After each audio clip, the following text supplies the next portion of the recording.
Fenomeni i vetvrasjes është kthyer në alarm këto ditë. Vetëm ditën e djeshme 3 persona kanë vrarë veten, konkretisht 2 42 vjeçar dhe 27 vjeçar. Çfarë mendimi keni për këtë akt dhe si mund ta parandalojmë?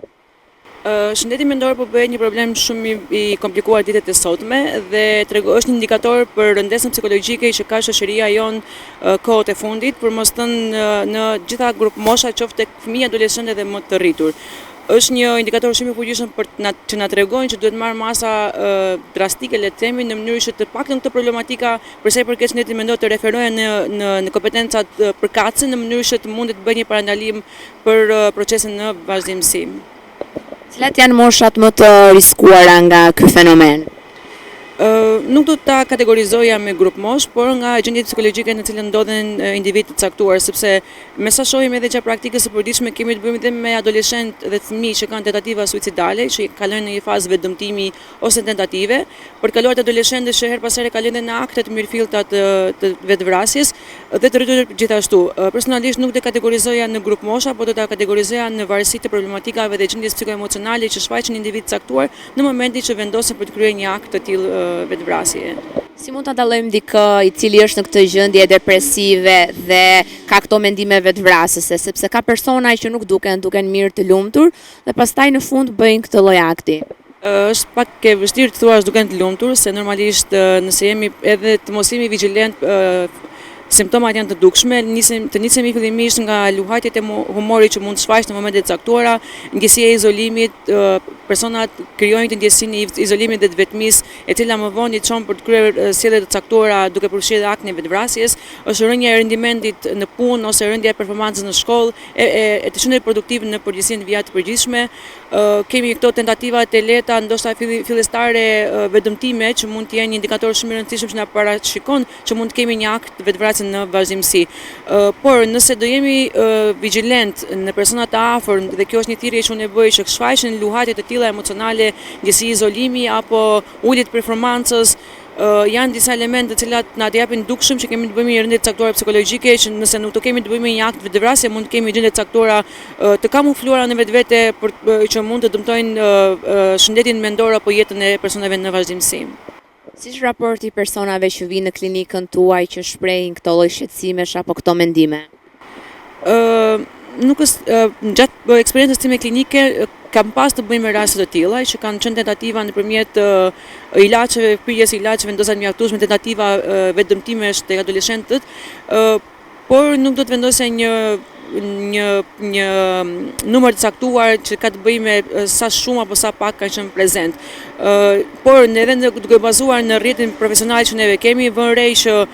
për të persona të caktuar, që psikiatër, psikolog apo kolegë që neve kemi, shohim një numër të mjaftueshëm referencash që na japin informacione që kemi të bëjmë me një gjendje të tillë problematike, për më tepër e pasqyruar në media ditët e sotme. Dhe më duhet të them që ndoshta një pjesë e mirë e tyre janë të padeklaruar dhe të padukshëm në rrjetet sociale apo në media, dhe që na bën të tregojmë që kemi edhe raste të pa identifikuara dukshëm në shoqërinë tonë. Cilat janë disa nga faktorët kyç apo më të përhapur që ndikojnë në këto lloj sjelljesh? Akti vetvrasjes në vetvete është, siç e përmenda, është një gjendje shumë e rënduar që mund kemi të bëjmë me faktor gjenetik normalisht që na çojnë drejt sjelljeve të tilla, faktor ambiental, social, faktor ekonomik, normalisht janë një sër komponentë dhe një sër faktorë që bëjnë që një individ të kalojë një gjendje të tillë, pastaj të marrë masa, le të themi, për përfundimin e vuajtjes në gjendjen aktuale në cilën ndodhen, sepse akti vetvrasjes në vetvete jo domosdoshmërisht ka të bëjë me humbjen e jetës. Hera herës kjo konsiderohet si një proces në cilën individi merr në konsiderat për të dhënë fund dhimbjes dhe vuajtjes që po ndjen në atë periudhë caktuar të jetës. Pra faktorët janë të kombinuar dhe nuk kemi të bëjmë me një faktor të vetëm që themi për ta parandaluar ndoshta në vazhdimsi.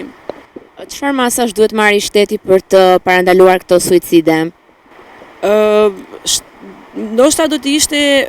në dietin time kemi psikolog që janë prezent në institucionet të caktuara, qoftë në shkolla apo qoftë në institucionet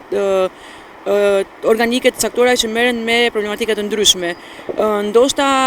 në këndvështrimin tim ndërgjegjësimi nuk e dia ka të bëjë domosdoshmërisht me shtetin kjo gjë, por ndoshta masa për ndërgjegjësimin dhe nivelin e dëmtimit që shkakton mungesa e informacionit për rolin e shëndetit mendor tek secili prej nesh. që individët të informohen që ka institucione kompetente që merren me të tilla problematika dhe që të mos neglizhojnë simptomat e caktuara në momente që të jemi më të vëmendshëm, le të themi në popullat. Qoftë nga ana e organeve që janë me administrata shtetërore apo private, gjithashtu, qoftë nëpër shkollat e adoleshentëve të rritur, që mjafton të jemi pak më tepër vigjilentë dhe të bëhet një ndërgjegjësim mbi shëndetin mendor që nuk është të mos vënja re këtyre simptomave si problematika më të mëdha në popullat. Çfarë masash duhet marrim ne si shoqëri për t'i parandaluar apo për t'i ralluar këto raste? Ndoshta të ngrëmë zërin siç po e bëjmë që kur të ketë raste problematike të fillojmë të referojmë, ndoshta të orientojmë njëri tjetrin që për sensibilizim që të mos neglizhohen të tilla simptoma dhe të kërkohet një rrugë e caktuar për të zgjidhur problemin. Normalisht që familja ka rolin e vet të ndërgjegjësimi familjar kryen rolin e saj, por ka situata dhe persona të caktuar që edhe familja dhe shoqëria nuk ka më mundësi për zgjidhjen e problemit dhe ngelen thjesht organet që kanë të bëjnë me shëndetin mendor dhe institucionet që mund ta zgjidhin këtë problematikë në ekip multifunksional siç funksionon përgjithsisht shëndeti mendor. Roli psikologut kohët e fundit mendon se është kthyer në një kulturë për shqiptarët edhe janë akoma më shumë duke shkuar për çdo lloj problematiku, nuk është më turp si më përpara? E nisur nga eksperienca ime të paktën 10 vjeçare, duke nisur që nga fillimi deri tani vëre një rritje të kërkesës për ndihmë te psikologu, por kemi akoma punë për ta bërë më tepër si domosdoshmëri. Hera herës njihet si domosdoshmëri, hera herës si një nevojë trend, le të themi, nuk më vjen mirë ta them kështu, por të paktën ta shfrytëzojmë për mirë këtë gjë që ta përdorin për të ndihmuar persona të caktuar. Por që po, vjet re një rritje e kërkesës për ndihmë psikologjike dhe një lloj vlerësimi për rolin që ka psikologu në shoqërinë tonë. Normalisht janë faktorë ekonomik që me sa kam hasur një nga sfidat në punën time të përditshme që nuk e lejon individët të kërkojnë ndihmë profesionale, pasi faktori i ekonomisë është ruan një rol kyç në vendin tonë, por që po, do të thoja që vjet re një rritje e kërkesës dhe një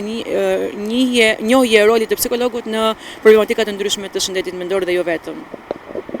Ke një mesazh ose thirrje për gjithë njerëzit që gjenden në një situatë jo fort mirë edhe nuk dinë ku të drejtohen? Po, mos neglizhoni asnjë lloj simptome, po kërkoni ndihmë. Ndihma nuk është turp, përkundrazi mund të shpëtojë shumë jetë, mund të shpëtojë shumë familje, mund të shpëtojë një shoqëri të tërë. Ndihma psikologjike është një domosdoshmëri